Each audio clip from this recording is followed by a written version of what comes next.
হ্যাঁ এটা ঠিক বলে नहीं खींचेगा तो मार खाएगा ना हमारे एक मिनट ना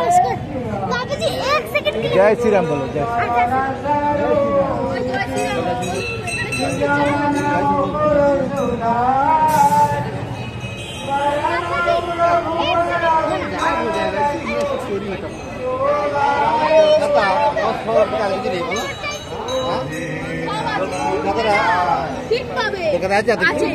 রাম মন্দির আছে না বড় বড় মন্দির আছে কত বড় বড় মন্দির আছে না কলকাতা আছে জায়গাটা কেউ জানেন তো কিচ্ছু জানো না ইউটিউব দেখে কত বড় বড় মন্দির আছে না কলকাতা হচ্ছে তার আর এইরকমই কলকাতা যে ছিল না আগে থেকে মুসলিম শাসক ছিল সব মন্দিরগুলো ভেঙে দিয়েছে এখন এটা সত্যি কথা থাকি আমরা এইসব বাইরের দিকে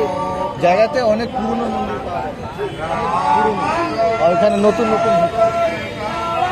পুরনো ওরকম দুর্গা পুজোতে আমার প্যান্ডেল সব করে তো আমাদের দিকে রাম মন্দির প্যান্ডেল এবারে দুর্গাপূজা প্রচুর ঘুরবো